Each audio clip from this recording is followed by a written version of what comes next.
Good. How are you?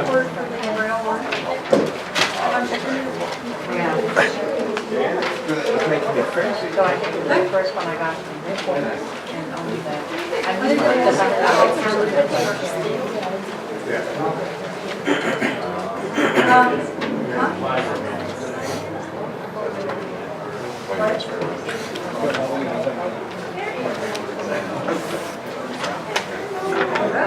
Good. All right. Do we have any replacements? Yes.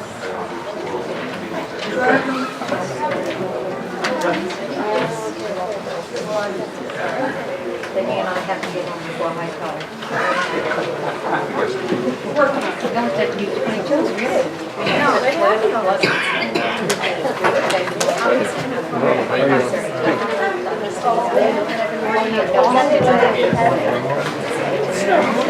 Good evening. Welcome to Borough Board. We thank everyone for coming. It's going to be an exciting night. Richard Lee promises me it'll be a relatively quick night.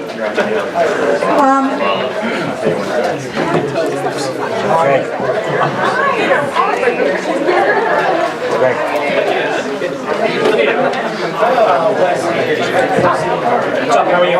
Good. Greg. Chuck, how are you? How are you? Check the mic, kill it.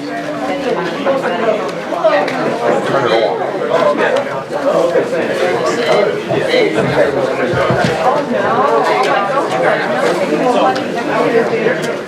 I am.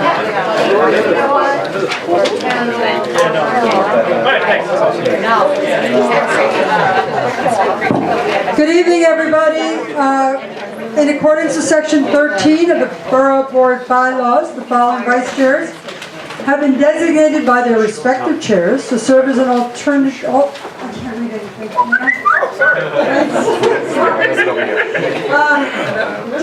Hey, men have been doing it for generations. To serve, no, it's switching glasses. To serve as alternates at the meeting on February 8, 2016. First chairperson, George Stamatiadis for Joe Risi for Board 1. Second vice chair, alternate Derek Smith for Lou Walker for Community Board 4. Hello.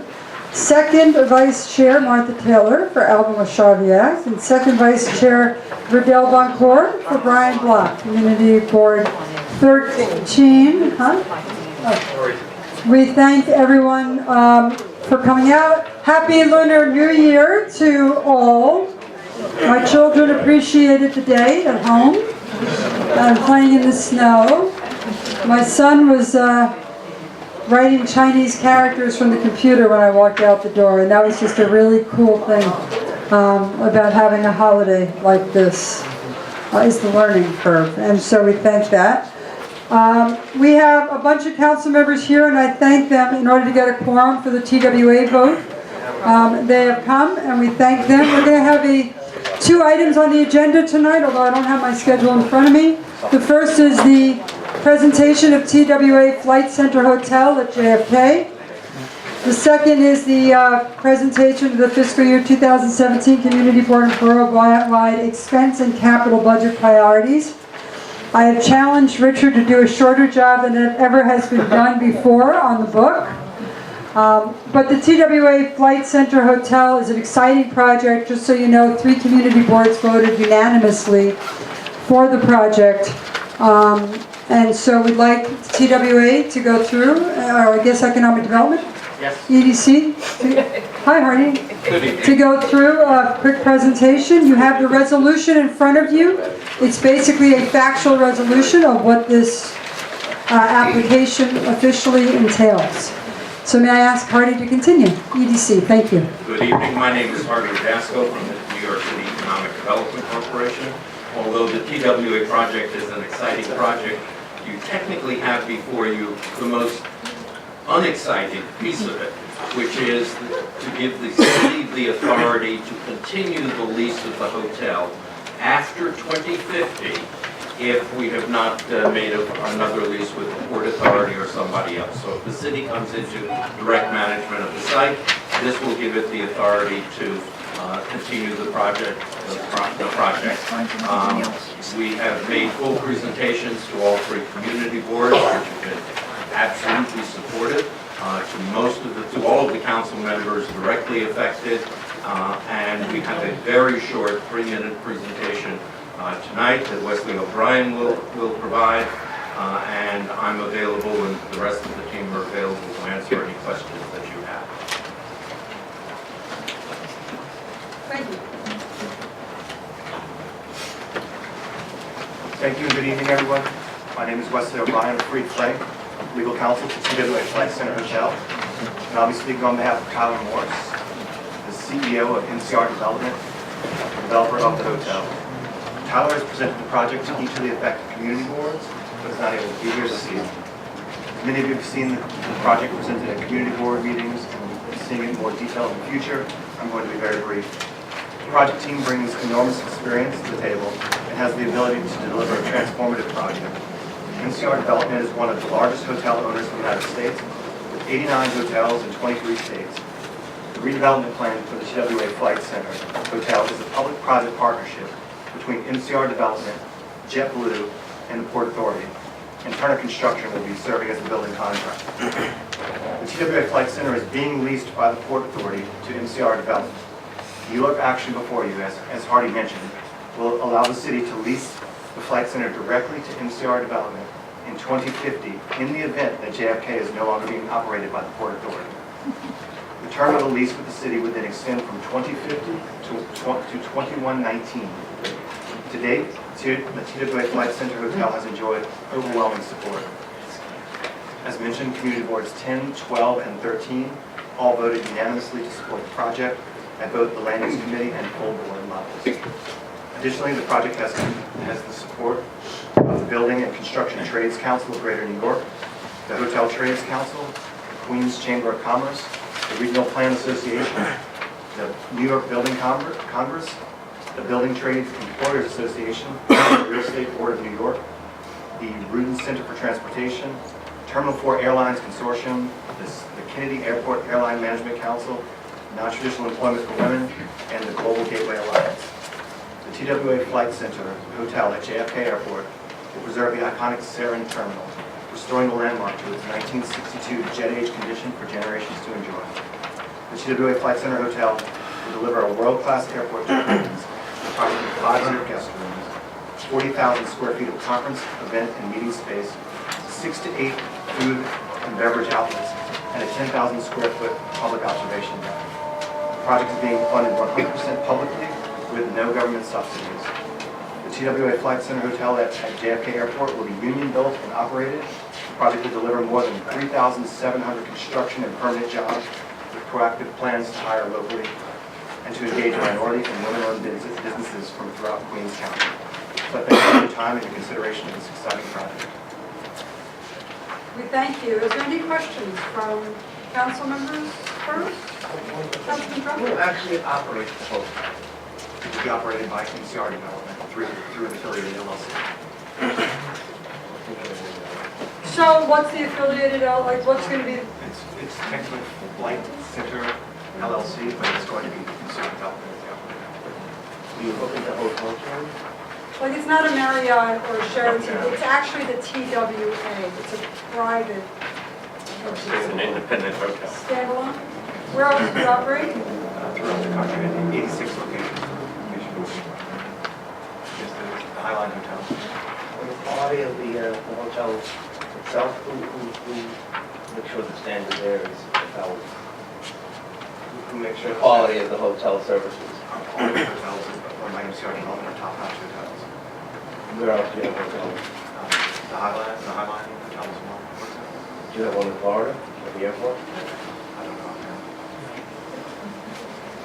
Yeah, can you please ask your client to get back to the Borough ordinance where they operate? Anything else? 2114. Yes, So it's just, not a flag of one of the national chains. It's not a flag of one of the national chains. so, just a correction on the recommendation, the date of December 21st, it should be 2015, not 16, so there was a typo there. Is there going to be parking connected with the hotel? There will be a few short-term curbside parking spaces directly in front of the hotel. Otherwise, it will be served by the yellow locked-in garage of the airport. Parking garages across from the facility. There's a parking garage directly in front. There will be I 1,500 believe that has 4,700 spaces, Okay. and also the air trim. And then in terms of where would the hiring hall be? Like, how will you advertise that and get our local residents actively there? They are going to be conducting extensive outreach. There will be a job fair, publications in the newspaper, outreach directly to organizations that may have people interested in working at the hotel. And then as well, there will be an on-site office where people can go to find out about jobs. And there have been promises to inform the neighboring community boards immediately before each of those things. And we're going to do job fairs with them as well and use our resources. So, right, I think that's a great idea. We should hook in the community boards to be part of that so that you can let your constituents know when and where in a timely fashion. Okay, well, thank And you. also the expertise that's required. Thanks. Oh, Councilman Koo and then Zam. How many jobs the hotel will generate? There will be 3,700 construction and permanent jobs. So the permanent jobs we expect to be a little over 500. 500 jobs? Yes, sir. And are these union jobs? All of you. Adrian, yes. Hi, Ward 12, and I actually should have asked this at my meeting on the 20th.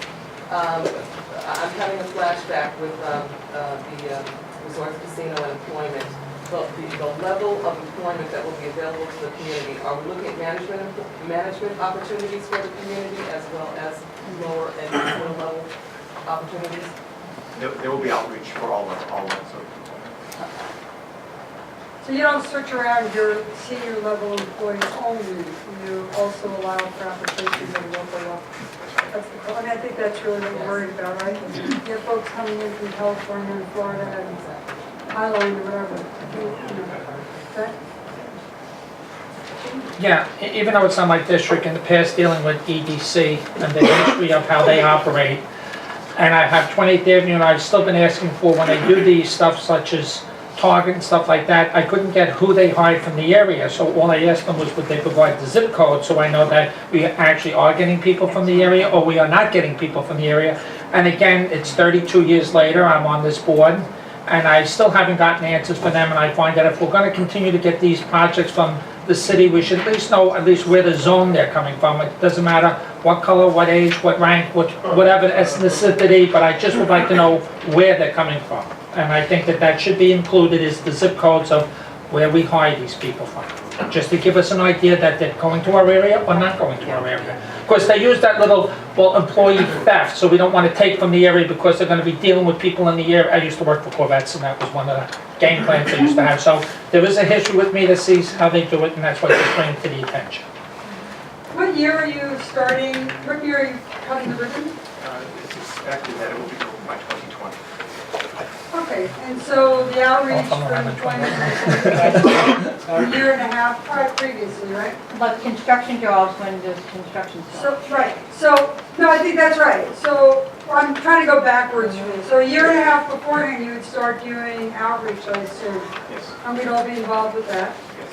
And the construction jobs, I assume you're going to have apprenticeship agreements with the trades. Construction jobs in the next 60, 90 days. we hope. You say next 60, 90 days. That's the type of time we have to get through the rest of the public approval So process. we should work out with EDC with M&R. We are. M&R and the Port Authority. M&R and the Board of to figure out where the construction jobs are coming from and also the permanent hiring jobs in 2 years. Madam President. That's coming right up. I mean, 2020 sounds far away, but it's really not. It's tomorrow. So I think that we should be involved in the process and get a report, yes. Vinnie? I have a little experience that when we worked at LaGuardia, we were able to provide 40% MWBE, 40%, 42 or 47% local employment in Queens County.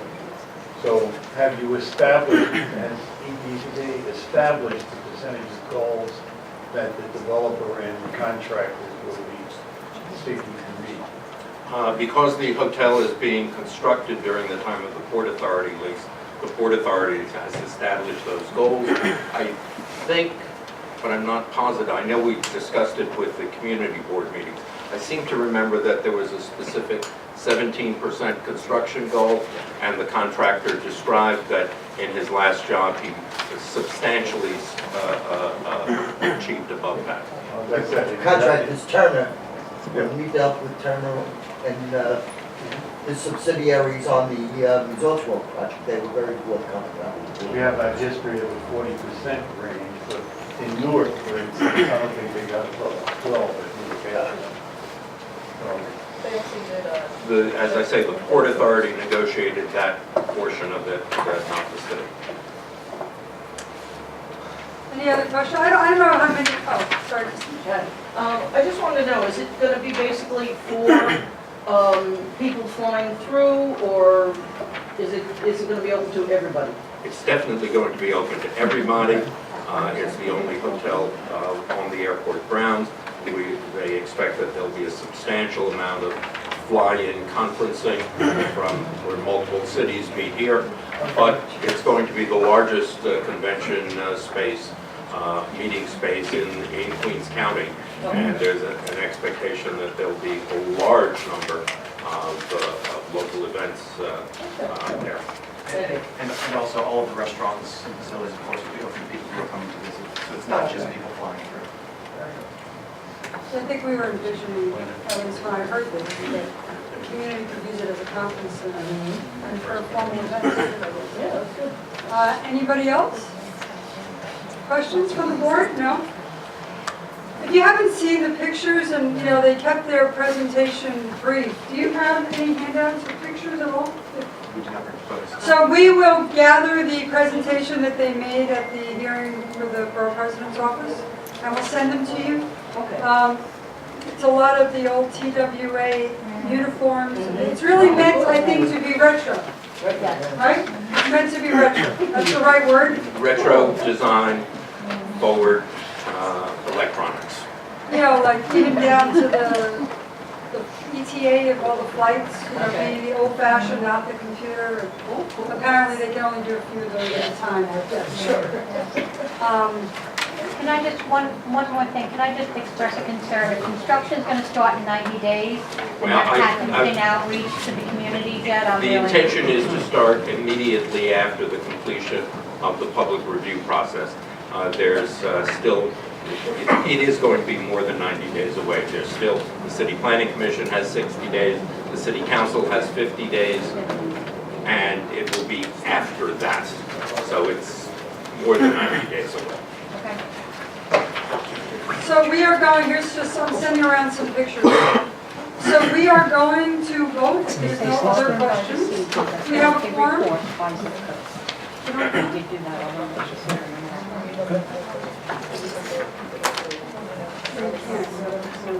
that an EDC Can we find out how far Elizabeth is? This is an EDC project. Any other questions? you can take a look at the pictures when you go back.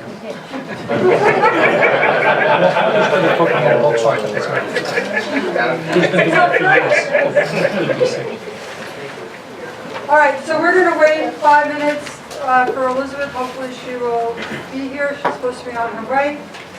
We want to thank TWA. I do think this is going to be an interesting project for the borough. We thank you for all the time that your clients spent going to the community boards and talking with folks about the project. So thank you. Thank you. So just so everybody knows, for this item, the chairs of community boards 10, 12, 13, and the Queens Council delegation vote. I want it to be known that, as we said, the affected community boards have voted in favor of approval of this project. And right now, I think I'm going to go find out where another council member is. And we're going to start the borough budget if we can. So Richard Lee, pursuant to section 41 of the New York City Charter, the Borough Board must submit its expense and capital budget priorities for fiscal year 2017. This document is a compilation of information received from the Community Board's priority lists, our Community Board Borough hearing that was held on January 25th, and other data. Many of the chairs here commented to me that that they reviewed my priorities in my capital budget with their priorities, and shockingly, a lot of it matched, and that's a good thing. And so really, we take this very seriously. I understand that you all know your priorities in the community, and that's important to us. So Richard, I'm going to turn this over to you, and I'm going to interrupt you as soon as we have a forum. Sure. Madam Borough President, may I just interrupt? Only because it deals with the borough budget, and there's a section in it that deals with the fire department. I have to disclose that I work for the department. I will vote, but I will be abstaining from anything that deals with the fire department. Thank you very much. And Councilman Crowley is in the middle of parking, so we're going to have a forum in a few minutes. But Richard, please. Sure. So, next slide. Very quickly, the preliminary budget. Right, first slide. The preliminary budget is a $82.1 billion budget with a tax revenue of about $55 billion and a general reserve forecast of about $1 billion. Now, there are several key programs that are being restored and expanded, but there are quite a few that are not, and we wanted to focus on those specifically that impact Queens the most. Next. So first, starting with the community boards. Overall, when we look at the community boards as a whole, we see that the boards are set to receive about $90,000 more than what they received in the 2016 budget. But, next slide. What we did was we broke it down by borough. So we compiled the total amounts of the OTPS and PS budget for every single community board. And we added up the totals, and we find that for Queens, we are receiving about $4.04 million combined for all the community boards. And when we think about it, we currently have 2.3 million people. And we look at it from a per person, per capita view. And when we do that, we find that Queens is only receiving about $1.74 per person, compared to, let's say, like Brooklyn or Manhattan, who are receiving considerably higher amounts of funding. When we think about it at a per capita level, that means we are, with our dollar, serving more people than other boroughs are. Next slide. So the recommendation that we're making for the board, for the community boards, is that we increase the funding for the Queens community boards, and that we fund the top priorities found, top budget priorities for the community boards. What we did was we included the community board register that every community board submitted, the top 10, which is found, I think, on page 11 of the book. And we also included the response from OMB, so that if there's a response necessary from our office, we can coordinate that going forward. So, moving on, Department for the Aging. We find that compared to FY16 and FY17, there is a $30.36 million shortage. A lot of it coming from over here, senior centers and meals. Next slide. We broke down some of the key programs that I think a lot of us are interested in. So we find that senior centers dropped programmatic funding about $23.8 million. Case management, NORC, home care services, all are funded lower than the fiscal year 2016 adopted levels. And because the largest portion of DFTA's budget comes for senior centers, what we did was we delved a little bit deeper to see how much of that is impacting Queens. So, Mr. Lee? Yes. Do you mind if we interrupt you for a minute? Not a problem. Councilwoman Crowley is here. I want to thank all the council members for coming tonight for this important vote. And we thank you for being here. I want to remind everyone, by the way, that tomorrow is the Queens Chamber of Commerce Cabinet meeting. So all the businesses get together with the cabinet at the Marriott. The Marriott Hotel, everyone is clearly invited to that as well. And we'd love to see you, even if it's in the beginning, that's fine. And we have a quorum. So, on this item, the chairs, no, that's the budget. Sorry. Where's the other one? Here we go. I can't see a thing. Thanks. Sorry. All right, we have the language for this vote. Boards 10, 12, and 13, and the Queens Council delegation vote. At this time, I'll accept a motion to recommend approval of the ULURP application 160097 PPQ. from any of the voting members? Sorry.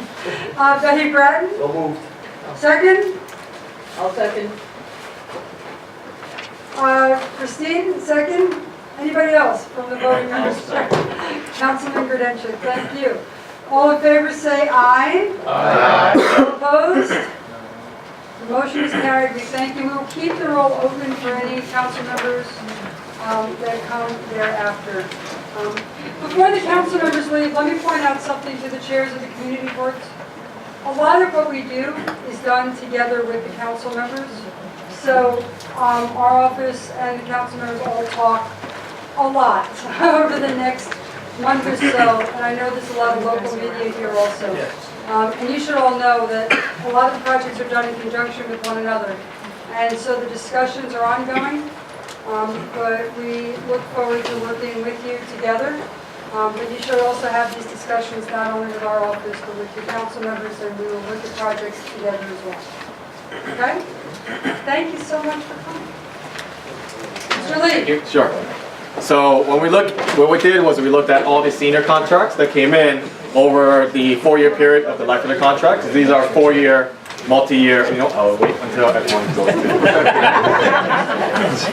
So these are 4-year, multi-year contracts, and when we look at it and break it down, we see that Queens received 96 million of the total contracts. And we look at this, we got 301,000 seniors, people over the age of 65, compared to Brooklyn, let's say at 303, so it's pretty much equal, but we're receiving $20 million less in total contracts for our senior centers, meaning that per capita level, we're getting 319 per person that we serve. So we're making the recommendation to increase the senior centers, plus make restorations for a lot of other programs that we already saw earlier that are getting that aren't at fully restored. Particularly the NORC services, because the council put that in last year at adoption, and 4 of the organizations that received NORC is from Queens. Moving on to ACS. So it's a little bit cut off, but the Administration of Children's Services is set to receive about $20 million more than last year.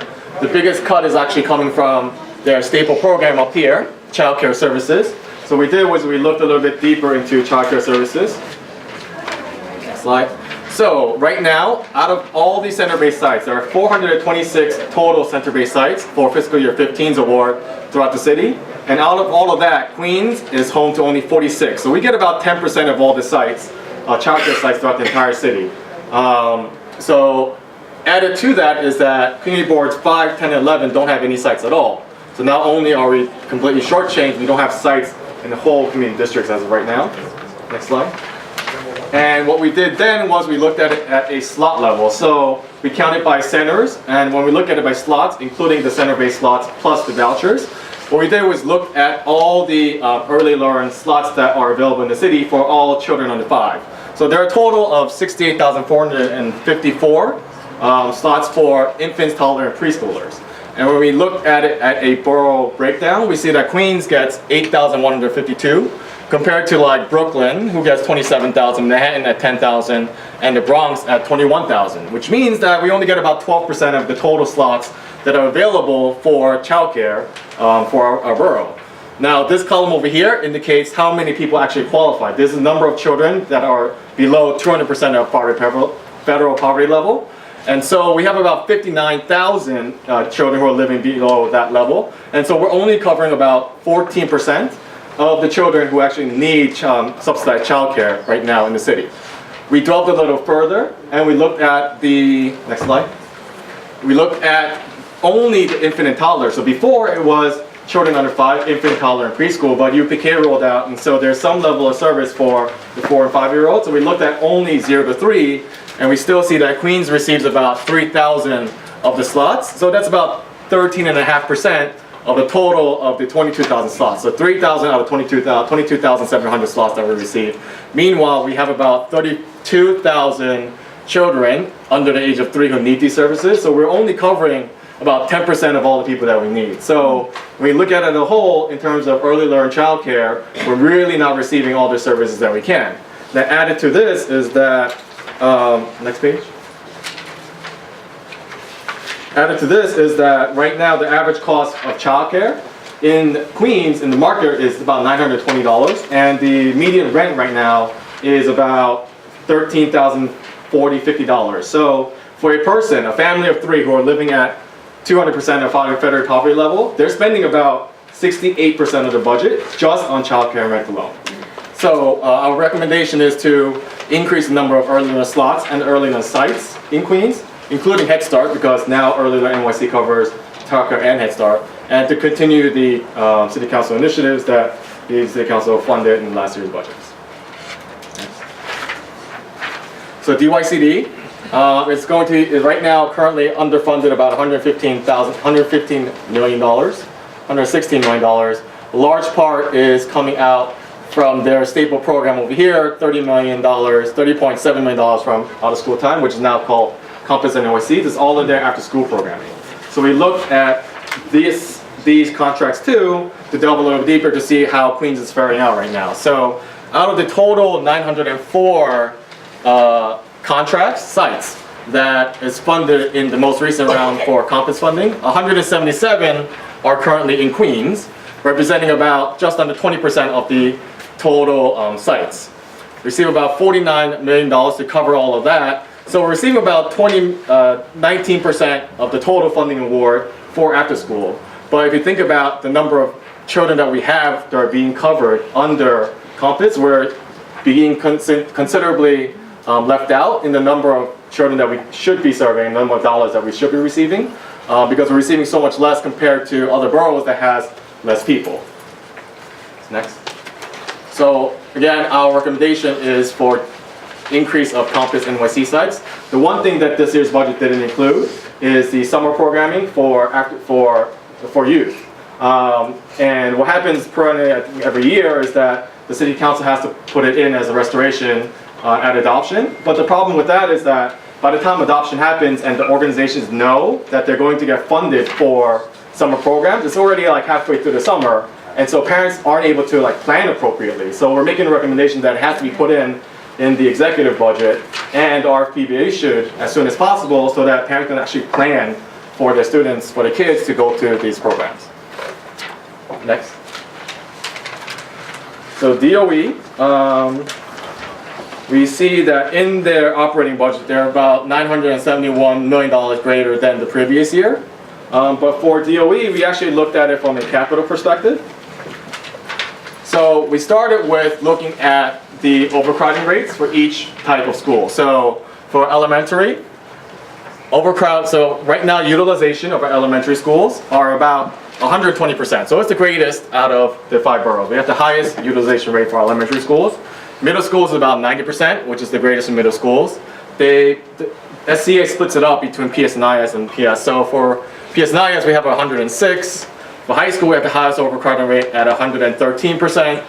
For ISHS, is 98%, which is the highest. And for our charters, we're about 93%. So overall, our schools are at about 109% of capacity, which means we're overcrowded by 9.2%, compared to the other boroughs who are all well under 100%. So we have the highest overcrowding rate throughout every single one of our school levels, pretty much. Next slide. So in this year's capital budget, SCA indicated that we need about 38,259 seats in order to bring down the utilization number back to 100. So they're funding in this year's capital budget 18,000 of that, which is the greatest number out of all the other boroughs. So out of the 44,000 that are being created in this capital plan, 18,000 are coming from Queens, but we still need 38,000 total, and we still are only being funded less than 50% of what we need, when we already have the most overcrowding for every school level across the board. And so our recommendation is to, great. This can be found in your book too. So this is the overcrowding rate, the top 5 most overcrowded schools in each school district. And we broke it down by percentage. So it doesn't necessarily mean it has the most kids overcrowded, but that it's the percentage of how many kids are overcrowded for what they are able to fit. So for instance, Forest Hills High School over here, they can only fit 1,986 students, but they're at 2,840. So which means they're at 193% capacity. They're 93% over what they should be at. If people want to look at a whole number of actually how many is like the actual number of students, we could break that down separately if people are interested, but we just did it by percentage-wise for this budget. But we can break it down by whole numbers to see which school has the most kids that are overcrowded. Next. So for the budget, we are asking that more capital funds be dedicated for Queens and the expansion of UPK, because we are always in need of UPK seats. I think in this year's budget, right now in the preliminary, we're short about $300 some odd million, but I think that might be because the executive budget's not done. The state's budget's not done yet, so that we kind of left alone. But we still do need more UPK seats in the borough, so we are advocating for that. So HPD is projected about $123 million more than the last year's adopted budget. Across the board, we can see that a lot of it is going into Section 8 programming, but again, for HPD, we looked at it from a capital perspective. So these are the numbers that have been created since Housing New York launched. So under the New Housing Marketplace Plan, the city created about 157,000 or so affordable housing units, and under New Housing Marketplace in the last administration, we got about 10% of those. So Housing New York launched a year and a half ago, and as of right now, this is the total number of housing starts in the city, affordable housing starts in the city. So we have a total of 40,000 units of affordable housing that's been created, but only 1,706 is in Queens. So out of the 40,000, 1,706 is Queens, so only 4% of the total affordable housing created in the entire city has been Queens. Compared to Bronx, who had 11,000 units, Manhattan at 14,000, and Brooklyn at 11,000. We're just slightly 500, 450 more units than Staten Island. Next. So our recommendation is on the capital budget to find and find opportunities to create and preserve more affordable housing units in Queens, among several others that we like to always advocate for. Next. Cultural affairs. So this is an argument I think we hear every single year. Cultural affairs right now is underfunded $20 million in the preliminary budget compared to last year's adopted. This is the breakdown of our 8 cultural institution groups in Queens. So last year it totaled about $6 million. This year it totals about 5.6. And the difference is in this column, you follow along, of how much we are being underfunded overall. The largest, I think, is coming from Queens Botanic Garden, is receiving 129,000 less. We looked at it on a borough level, and when we look at culture affairs at a borough level, we see that across the board, we're being underfunded. We got about $5.58 million for our 8 institutions. So average per institution for Queens right now is about $700,000, $697,000, compared to 2.5 in the Bronx, 2.7, 2.2, and 737 in Staten Island. So we even look at it at a per capita level, like number of people that is being funded per funding. It's about $2.40 that we're getting from the administration. So we're getting a lot less per Queens institution as of right now for our cultural institution groups. Next. We also looked at the Cultural Development Fund Award. So this is the expense funding side of DCLA, the Cultural Affairs, Department of Cultural Affairs, that directly funds other organizations outside of the cultural institution groups. So when we look at that, it's the same argument. Queens receives about 10%, while the bulk of the funding goes into Manhattan, 60%, and Brooklyn at 19%. So when we look at it at a per capita level, it's about 1.48. We get about 66 organizations funded, compared to about 585 in Manhattan and 166 in Brooklyn. Now, the department also provides funding to one organization in every single borough. It's got the Borough Council Awards. So in Queens, that's the Queens Council of the Arts. And what they do with this funding is then refund it to other smaller local groups who might not have qualified or might not have received funding from the CDF, from the Cultural Development Funds. So Queens gets $376,000. compared to 525, 607, and 650 for Bronx, Brooklyn, and Manhattan, respectively. So we are also, for the Borough Arts Council, not getting enough funding. So overall, the SIGs are not getting funded enough, the CDF funds are not getting funded enough, and the Borough Council not getting funded enough. So our recommendation is to increase funding across the board for all these entities so that we can meet some level of equity. Next. So parks is a very long list. right now, Parks and Centers, we receive about $4.6 million across the board. One of the things that the mayor and the administration mentioned was that there's going to be a 30% increase in PEP officers. So PEP officers is something that the Borough Board has made every single year. Right? We said we need more PEP officers, we need more PEP officers. We never really knew how many PEP officers there are in the city and where they're situated until this year we finally got those numbers, including where the new 30% is being situated. So right now, up until this point, there was about 225 PEP officers across the board, 46 in Bronx, 48 in Brooklyn, 46 in Manhattan, 48 in Staten Island, and 28 in Queens. The 30% will fund 67 new full-time officers. So where are they going? 8 in the Bronx, 20 in Brooklyn, 12 in Manhattan, 10 in Staten Island, and 8 in Queens, which means that out of all the PEP officers, if you look on the third column, we receive about 36, compared to 58 in Staten Island, 58 in Manhattan, 68 and 54 in Brooklyn and Bronx. At the same time, Queens has the most parkland out of all the boroughs. So we receive the fewest amount of PEP officers by far, and we have the largest amount of parkland. Next. So we are making the argument, increase the number of PEP officers throughout the borough, and to support funding for, capital funding for all of our parks, among others that we perennially make, including the New York State Pavilion. Right, next. And this is actually the last slide we're going to go over. Quick question for you. Does the numbers for the Flushing, for the Parks Department include the Flushing Meadow Park increase in security or no? So the 8 included out of the 67, we've been told is for Flushing Meadow Parks exclusively, but the 28 from the, so this 28, we don't really know where they are right now.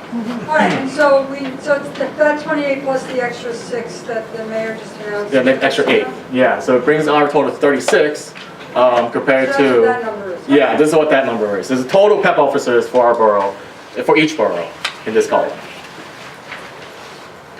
So Queens Library is actually the last slide. We didn't include all the slides because we wanted to just talk about the ones where we have the largest hits and largest impact.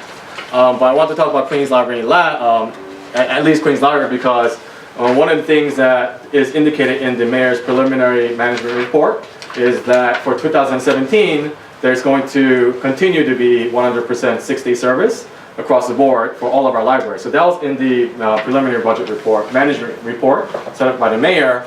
But in order to make 6-day service last year, the administration had to put in $6.12 million and the city council had to put in 5.88. So $12 million was needed last year in order to make 6-day service available for all of our branches.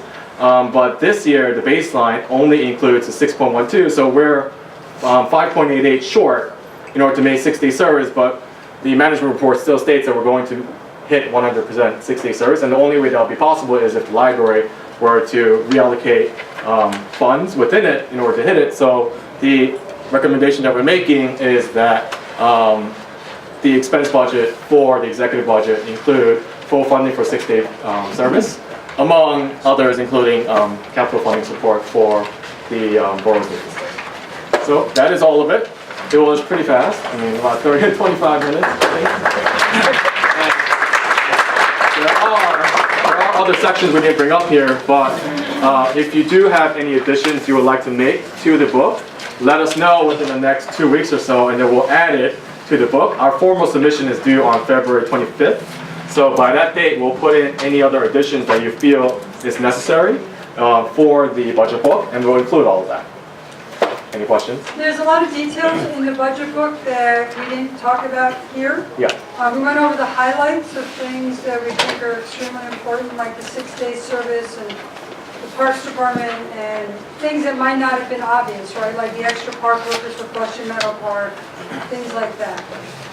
But the book that you have in front of you is very detailed. Talks also about each of your community boards, so please take a look at that. I know all of you voted on it, but just like there's a typo or correction on one of the resolutions, there might be something in there that you need to look at as well. But we're happy to take questions now. Councilwoman Fraud. Oh, well, first of all, let me give you a compliment. Yeah. You know the budget very, very well. I tried. It's quite impressive. What I've heard continuously throughout your speech and the various slides is that each and every category, Queens is getting less. Yes. than the city. Is there anywhere that we get more? We did get more sanitation officers. But does that mean But- that we have more? Certainly didn't seem Yeah, that way. yeah, it did seem that way, but technically I think we got budgeted a couple more sanitation officers. But I think a couple of community boards also saw a drop, while others saw like a huge increase. It wasn't really, I don't know how they determined that, but I mean sanitation's one, so, I don't believe it. I yeah. have to see that. Yeah, I just saw the numbers, not on the ground. Protest this budget, all the councilors from Queens, and so we get our fair share, or Yeah. real justification. Because we've been growing so quickly. Yeah. We're nearly the size of Brooklyn in population. Yeah, and there are a couple other like staple programs that I think everyone recognizes, where we indicated in the book where we're also not really getting full funding when we compare it to the other areas, other kind of organization, other boroughs that are getting funded. So these are some of like the bigger programs that everyone kind of recognizes, but there are also smaller ones like Avenue NYC or IBZs that aren't getting enough funding. So that's all in the book. So this is just like one part of it. I think the book gives it a little bit more detail.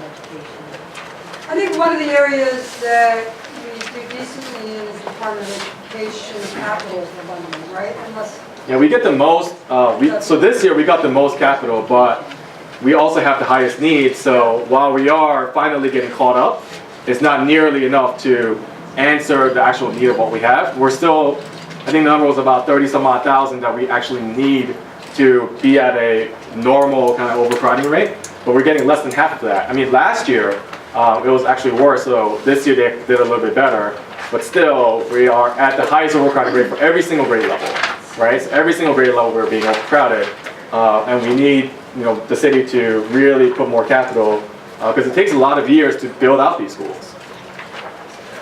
but the councilwoman's objections are duly noted. I think that it's been a historical issue, right? Because you go up percentage-wise every year. If you start from a lower base percentage, you're going to end up in the lower portion of it. So we will review it again and maybe have a further discussion. Mr. Kieran? So before we had this big push for universal pre-K, we were underseated in kindergarten. Now we've had a year, at least a year and a half, of increase in pre-K, and I didn't see any increase in kindergarten seats. So that's getting worse. We have a giant gap. So all these children and their parents who believe they're going to get a great education because they went to pre-K will have no kindergarten seats. Yeah, I mean, we're hoping to break it down on like grade by grade level, but the SCA doesn't break it down that far. The most we could get is by school, so we would have to go by each school and see how many. And even if it was like a K to 5 school, we wouldn't know level by grade what the crowding rates are. But anecdotally, I think you're right that we are currently facing huge rates of kindergartners who are coming into the system through UPK and others because our population is growing. We can try to find out if we break down our overcrowding rate to break it by grade, and we'll ask the SC about that. What we see in our district is that they're utilizing the private and parochial schools in kindergarten, and then move their kids back into the public system because there are no seats. No seats. And I think from our perspective, yeah, I think the problem is that we are increasing so much, so exponentially that the SCA, even though we do relatively well on it, could never, ever make up, right? Like, it has to keep trying to make up. I mean, we have to be doing, I don't know, 10, 20% better than anybody else, right, in order to be able to make up the numbers. People want to come here and live here, That's a good thing, but we have to figure out how to keep up with the needs, there's no doubt. On the PEP offices, I really have a concern. 38 for the whole borough is just a disaster waiting to happen. Flushing Meadow Park, I don't know how many, what's the visitors to Flushing Meadow Park in a year? And in Rockaway, I think we have 6 offices, I think is what we have in the summer. We never quite get a straight answer. With 7.7 million visitors last year, how do 6 PEP offices oversee the safety of 7 million people? And we're trying to find out where the 28 current staff are which parks they're at. But we haven't gotten that answer yet. and you don't get it. Then let's put this on EDC. And the other thing is like at any given time, right now they're budgeted for 2025 plus the 67 now, right? But at any given time, there isn't a guarantee that all of them would be there because the PEP officers keep cycling out. Yes. And they need new recruits to come in to replace those seats. So at any given time, there's probably going to be less than the now 292, but they're budgeted for 292. But it doesn't necessarily mean that there are 292 PEP officers throughout the city and that there are going to be 36 in Queens. Perhaps since the mayor has shown an affinity now towards increasing that amount, we might be able to advocate for being in the next budget, the executive budget. Some more. Anybody else? Well, the other thing about those PEP officers is a lot of them use their time to train to then become a police officer. So maybe, you know, our police need to be patrolling our parks more. And somehow. Yes, but NYPD will not enforce the park rules. So if they're in the park, they will only enforce city rules, they will not enforce. What about park in Rockaway on the beach? They will not enforce, so they'll enforce open container, but they will not enforce the no smoking, they will not enforce the no dogs. Oh, Because really? those are Yeah. park rules, not city City rules. rules. Oh, that's interesting. You know, That's why not that many people They have will gotten not tickets enforce for the no smoking in smoking. parks because there aren't that many PEP officers NYPD to will enforce not, it. only Actually, I have, think they're supposed to ask you to stop smoking. Well, please. That was always the rule. they have to stop So, smoking. Elizabeth, we have law enforcement units in Dry Hollow Playground, but there are none assigned to autism. So they're Queens, Well, that- it's the a whole Queens park is, precinct, and they don't patrol it. yeah, that park is patrolled by the 102nd precinct, and it's supposed to be community board 9. But again, But you're community board they have a 5. station there for the Yeah. borough-wide park enforcement police, but they don't act, If- they're not active in the community. If we don't know where they are then. We don't. So I'll bring that up at the budget hearing, It's really an issue. when we have a parks budget hearing. And if we need to legislate it, then we'll see, you know, how they're spending their time and making sure that all parks are coming together. Yeah, and that's the hope, right? That we, as the project process kind of moves forward into the next phase, that we'll be able to get some answers to why some of these things are happening. Because like things like the senior center, that's a 4-year contract, and that's expiring this year. So these awards were made 4 years ago, and they're expiring this June. So the RFP is already out, and if they're going to get funded without anyone really talking about it, then it's going to be the same kind of institutional thing going on. And we have to wait another 4 years before we can actually go back and ask for change, right?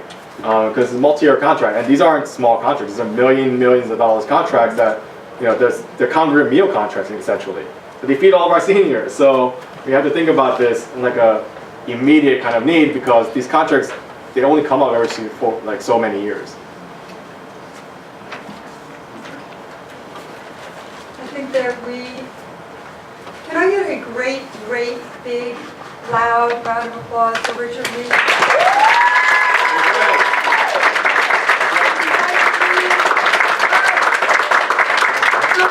We got one more round of applause. Everybody on my staff that worked on this book, stand up. Come on, let's go. Come on.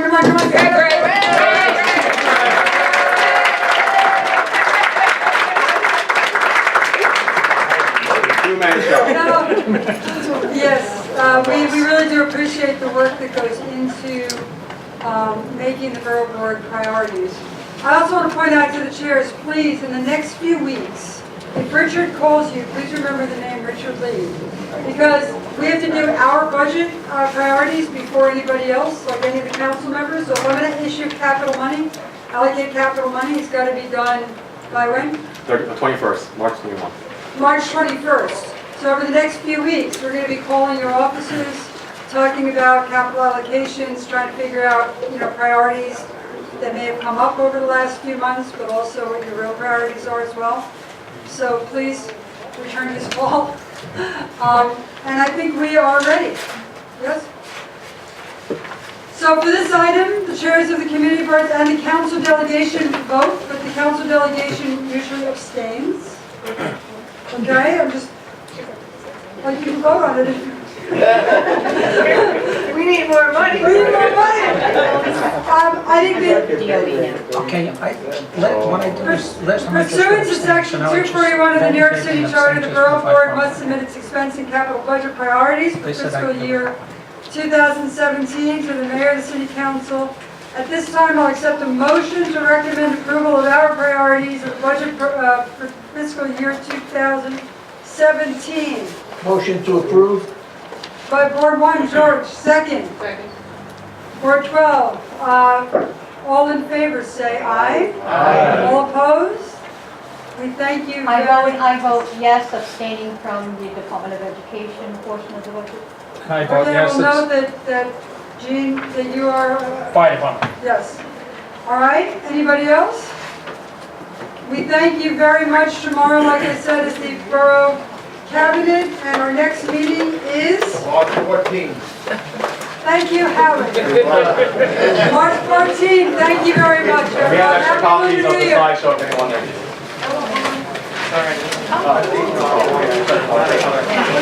Yeah, right.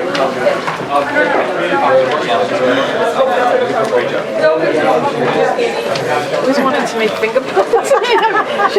Camera's still on.